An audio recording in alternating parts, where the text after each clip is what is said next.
Hi everybody, this is a video on how to take a brake caliper off of a 1991 Toyota Land Cruiser, and also how to replace the rotor.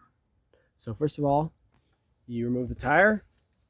It's 6 13/16 bolts, and then after you get that removed, you remove all these bolts. These are going to be 17 millimeter. There is 6 of them. Once you get those loose, you can come around here to the back, and there's going to be a 17 bolt right there and another one down here on the bottom behind the control steering arm.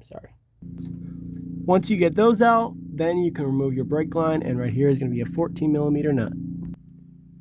You can hook your brake line in the spring here or fasten it up some other way to the shock, or just so it's not going to be in your way. And then when you're done with that, you can slide this caliper right off. You can get your pry bar or whatever works best for you and just push it off. There we go. After you remove your brake caliper, you're going to want to come back over here to the hub, and this cap right here needs to be tapped off. Give it a nice couple taps and it should come right off. Next thing you want to do is remove this pin, so you can remove this cap right here and get to the main bolt that holds this whole hub on. So get your pair of snap pliers and put them in there and take this clip off. Give me a second here. Oh, sorry.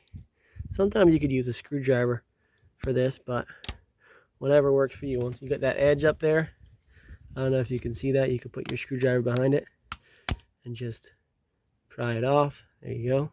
There are 6 of these bolts that are holding this cap on.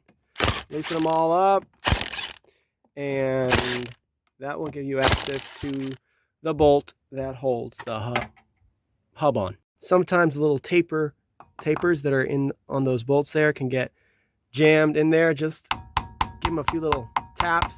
Sometimes you can wedge your screwdriver in here and give them a tap right there, and they should come right out.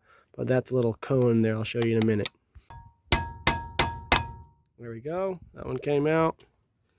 Try this one. There we go. That one came out. Just keep banging them all around until you get them all out.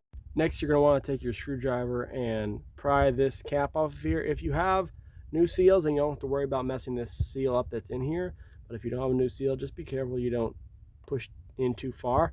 But yeah, that should just pop right out. So just be careful if you don't have new seals to put in there. There we go, it's coming right off. To get it so far off with the screwdriver, you could just pull it off there. That seal doesn't look like it's any good anyway, so I'm not going to want to save it. All right, there you go. That's off. And there's the main bolt that holds the hub on. This is actually pretty easy to come off. Give it a nice couple taps with a screwdriver on one of these corners. Well, you might have to, there might be some pins or some flaps in there you might have to bend open. But yeah, right there, see? That one's bent up against the bolt to keep it from turning. You just put your screwdriver in there, you bend those pins back. That one's already bent back, and then you can easily turn this nut. There's going to be 2 of these, one here, and then a plate in between them, and there's another one, and then the bearings. Make sure that doesn't fall, everything doesn't fall out. Like I was saying, this is not very hard, so this can almost come out by hand. You're going to want to make sure you put this back in the same way you took it out. So find somewhere to put these pieces and make sure you know how to put them back in.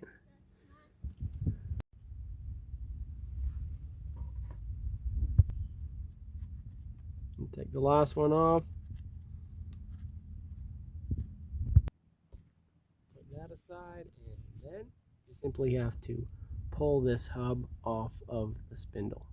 So whenever you do that, be careful these bearings don't fall out and get dirt all over them if you're working the dirt like me. So anyway, let's pull this off.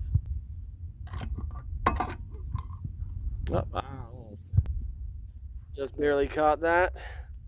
Put that there, and there we have it. It's off. That's why I had you take these bolts out first, because it's going to be much easier to separate this hub and the brake disc here.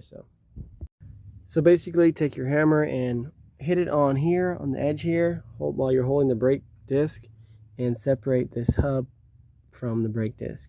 As you can see, I've been hammering on a little bit already and it's cracked. So it shouldn't be that hard to get this off. Alright, then you're going to want to get your new brake disc and bolt it onto the hub. Alright, after you get your brake disc tightened onto the hub, you can slide that back on your spindle and put your bearings back in. Make sure you clean up all this dirt and stuff that you got on the hub here. Put everything back together in the order that you took it apart. Now you're ready to put your new brake caliper on. Here we go. We're going to slide that on just like we slid the old one off and put the two 17mm bolts back in. Wrong way, Elijah. Turn it around. Yeah, like that. Just like that. There you have a new rotor and brake caliper.